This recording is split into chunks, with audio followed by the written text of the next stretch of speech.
শনিবার কাটোয়া থানা CCTV project phase 6-এর শুভ উদ্বোধন হলো অগ্রদীপ পুলিশ ফাঁড়ির সামনে।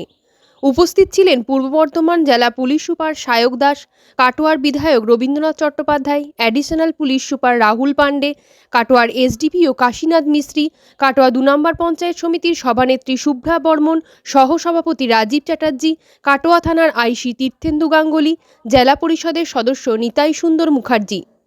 অগ্রদীপ গাজীপুর, কালিকাপুর, সুয়াগাছি, গড়াগাছা, দেয়াসিন, মালঞ্চ, রামদাসপুর, খেদাপাড়া ইত্যাদি প্রত্যন্ত এলাকায় আরও নতুন 88টি ক্যামেরা সংযোজিত হলো। এই সংযোজনের ফলে কাটোয়া থানার সিসিটিভি ক্যামেরার সংখ্যা দাঁড়ালো প্রায় 1100। এছাড়াও প্রায় সমস্ত ব্যাংক, বাজার, স্বর্ণবিপণী সহ গুরুত্বপূর্ণ রাস্তা ও প্রতিষ্ঠান সিসিটিভির নজরদারির মধ্যে রইল। প্রশাসনের এরকম উদ্যোগকে সাধুবাদ জানিয়েছেন অনেকেই। থানা আছে সেখানেও নেই, কি বলবেন এই বিষয়ে? একটা থানায় এতগুলো ক্যামেরা। না, এটা কাটোয়া থানায় 2021 সাল থেকে একটা উদ্যোগ নেওয়া হয়েছে এবং লোকাল সাহায্য ব্যবসায়ী সমিতি সবাইকে মিলে আজকে সেই সংখ্যাটা 1100-এ পৌঁছেছে এবং গোটা ফুটেজটাই কিন্তু আমরা আমাদের যে মনিটরিং যেটা আছে সেখানে খুব সুবিধা হচ্ছে এবং বিভিন্ন ক্রাইমের ক্ষেত্রে দেখা গেছে সিসিটিভি ফুটেজের মধ্যে দিয়ে আমরা ডিটেক্ট করতে পেরেছি।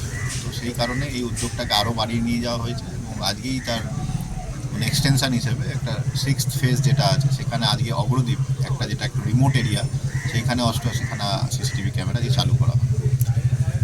টোটাল 1100-র ওপর ক্যামেরা বসানো হয়েছে শুধু কাটোয়াতে।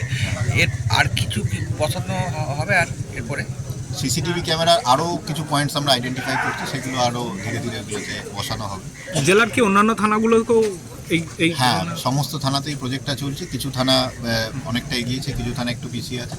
সমস্ত থানা জুড়ে এটা করা হচ্ছে, গোটা ডিস্ট্রিক্টে সব থানাতে।